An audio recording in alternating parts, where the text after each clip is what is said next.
God's message to you from the account of the golden calf from Exodus chapters 24 and chapters 33 through 34.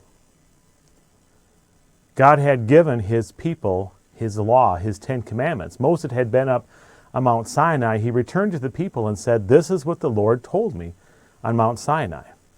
And the people responded, "We will do everything the Lord has said." And then God asked Moses to come back up on Mount Sinai and spend 40 days and 40 nights with him. God also gave him there the stone tablets of the 10 commandments.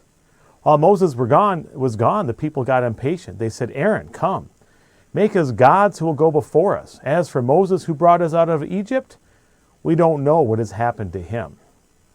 Aaron, Moses' brother, he said, "Take off your earrings and bring them to me." He should have told them to stop and pointed to the true Lord, and that his commandments, his first commandment said, "You shall make no image. You can have no other God besides me." But Aaron asked them for their gold and jewelry. He melted down the jewelry and he fashioned this golden calf.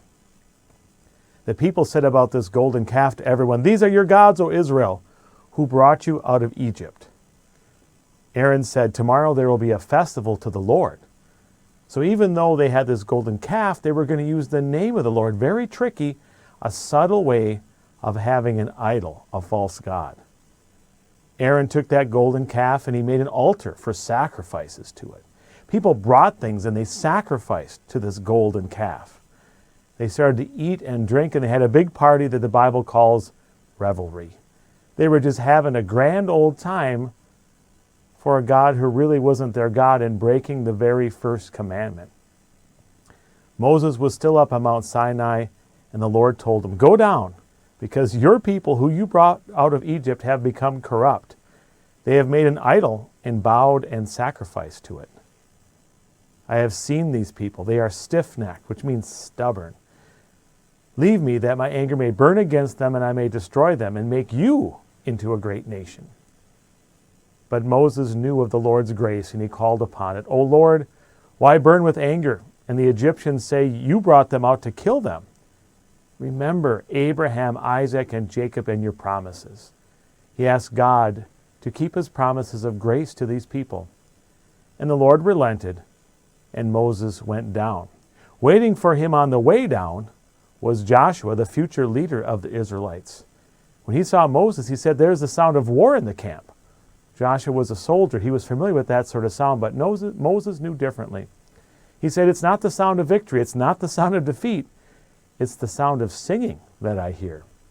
Moses went down, and when he saw what the people were doing to an image, he took those 10 commandments and he threw them down and they broke. And then he grabbed that golden calf and he burned it. He heated it up and he broke it up and he ground it up and he put it in their water so they had to drink it. He talked to his brother, "Aaron, what did these people do to you that you led them into such great sin? It was just a disaster." And Aaron said, "You know how these people are prone to evil, so I threw in jewelry. And out came this calf." He just didn't fully own it either.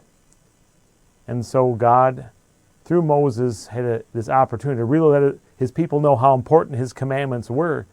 And he said, "Whoever is for the Lord, come to me." And a chief group that came was a whole tribe, the tribe of the Levites. The Levites came, and God had these instructions that those people who had committed this crime of idolatry so quick were worthy of death. And these Levites then were set apart for the Lord today, for God's purposes. Along with that, there was a plague that God sent among his people, and many people died, all because they had chosen idolatry over the Lord. Moses went back up the mountain afterwards, and he received the 10 commandments again. And he got to hear about the grace of God. God told Moses who he was, and he said, the Lord, the compassionate and gracious God, slow to anger, abounding in love and faithfulness, maintaining love to thousands, and forgiving wickedness, rebellion, and sin. Yet he does not leave the guilty unpunished. He punishes the children and their children for the sin of the fathers to the 3rd and 4th generation. God by this had revealed that he's a great God of love, but he's also a God of justice. He does punish sins. It pointed to the fact that all the world will be punished except God, out of his love, had already planned to send Jesus. Through these people, through the Israelites, God had promised a future descendant would be one who would be the king of David and pay for the sins of the world. And so Moses had this plea. He knew the Lord's grace. He said, let the Lord go with us. Although this is a stiff-necked people, forgive our wickedness and our sin and take us as your inheritance. That's still the same thing we ask God today to do, to go with us. Even though we're stubborn and stiff-necked and sinful, God, forgive us in Jesus and have us be part of your family. Have us be part of your inheritance. Because we look at these 10 commandments that God received from Moses that he brought down, we don't keep them either.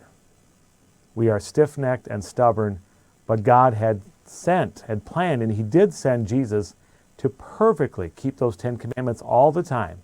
He did that in our place, and for every time we've not, just like the Israelites, he's paid for our sins, so we are children of God. This is the story of the golden calf.